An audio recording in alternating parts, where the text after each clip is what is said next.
Hello friends and welcome back.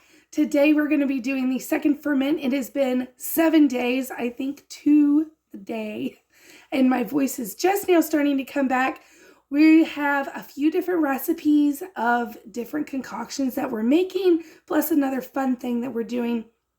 And then just know that you can use any type of fruit with this. It can be fruit juice, it can be dehydrated fruit, freeze-dried fruit, fresh fruit, frozen fruit, anything, your herbs. It's all going to create all different types of wonderful flavors. So you can really just mix and match to find something that you and your family truly enjoy. So without further ado, let's start this second ferment. Make sure you can see. I'm going to go ahead and get a SCOBY out so that can be done. You really want to touch your SCOBY as little as possible. But this one has baby SCOBYs attached to it. So I'm just going to take one of the little SCOBYs, because every time you make a batch, you're probably making another SCOBY, or you're at least making your SCOBY thicker. So that's just a little SCOBY. And then if you're ever going to gift your kombucha, you need to gift them some of that starter tea. So they now have, I'll try not to make a mess.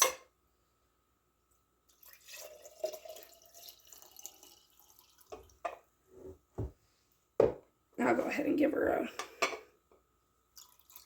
there.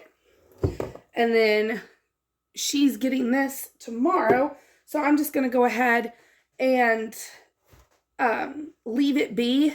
And then she's going to feed it whenever she gets it back home.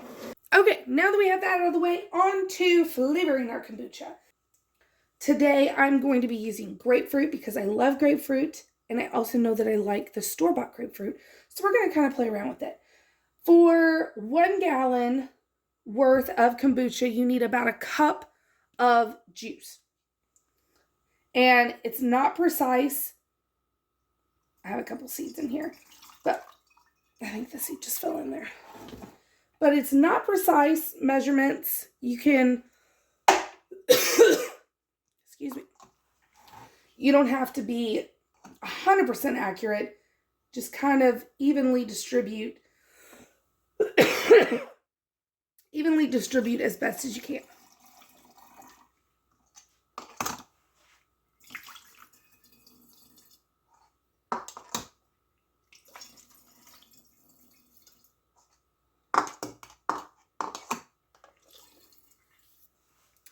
Okay, next, for 2 of these, I'm going to add in a little bit of rosemary. I didn't mean to do that.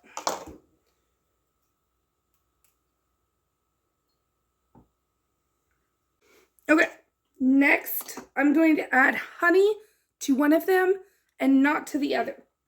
And this is just going to kind of tell me whether I like it sweetened or not, because I've been not sweetening them during the second ferment. But you want, for this jar, probably a half a tablespoon to a tablespoon. And I'm going to be kind of precise, I guess. And this is raw local honey. And then I'm going to go ahead and put 1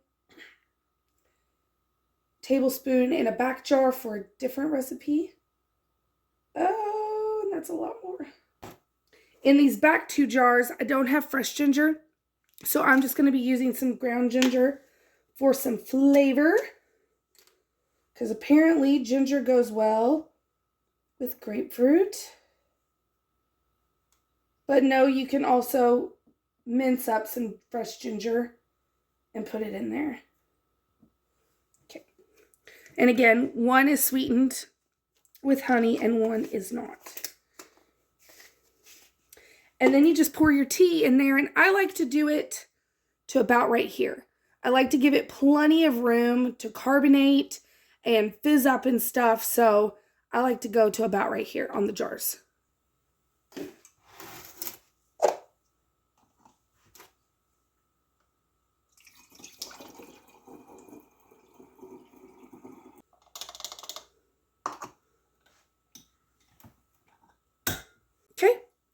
Now that one is ready to go. Okay, when you're filling your jars for the second ferment, always make sure you're aware of how much tea you're leaving behind, because you're going to need tea in order to make a new batch. So I have a good 2 cups left. So that is going to stay right here for us to make a new batch.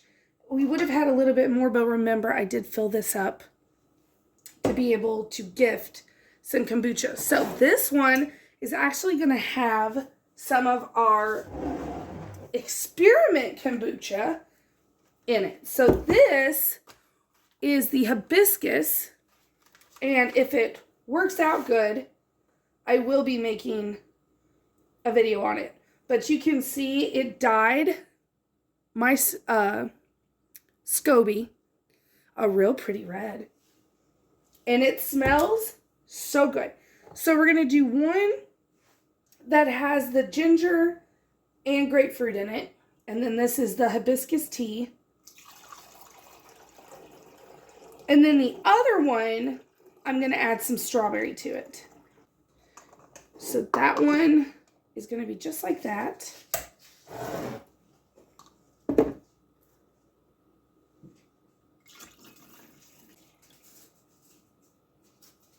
And you can see that's where it's already has carbonation in it. Now this one, I'm not going to make more hibiscus tea until I know, well, hibiscus tea kombucha, until I know if I like it or not. So I'm going to use everything in there. And then you can, there's many things you can do with this. This is going to go to my chickens because I have plenty of SCOBY.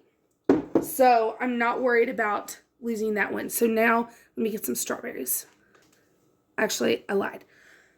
I'm going to use honey in this. I want to see what it tastes like with just that, because it's already pretty fermented. Just the hibiscus tea, and then we are just going to sweeten it with some honey, because I know I like hibiscus in the second ferment without any sweetener. But this is just going to be a fun one. Oh, big mess. All right, and that is it for how to do a second ferment. So once you put your flavoring in your jars, you just want to, all mine just stay right here. And so I just have mine kind of tucked away out of the way. And then you want to let them ferment. You want to let them ferment for 1 to 3 days. Obviously, day 1, if you go ahead and stop the fermentation and throw them in the fridge, it's not going to be that bubbly. I like to go a full 3 days. So these will be fine. And every morning when I wake up to make my coffee, I burp all of them, which just means you come over and pop the top, put it right back down. If you do not do that, your jars could explode from being under pressure from the carbonation. So every morning when I go to make my coffee, I burp them. And then on day 3, when I wake up, I don't burp them. I just put them straight into the fridge so they have a nice carbonation in them. And refrigerating them stops the fermentation, so you don't have to worry about them exploding. And then they'll last about a week in the fridge, maybe 5 days. We use them way before then. I really need more flip-top bottles because we drink it every day. It helps with our digestion and just in general, it's really good for you. So I hope this inspires you to try your hand at second fermentation or even first fermentation of making kombucha tea. I have a video on how to make kombucha. If you have missed that and you are seeing this one first, go back and watch how to brew kombucha tea. And then we can have kombucha tea together. So I hope everyone is having a wonderful Friday. No, it is Thursday. A wonderful Thursday. And I will see everyone on my next video. Thanks for watching.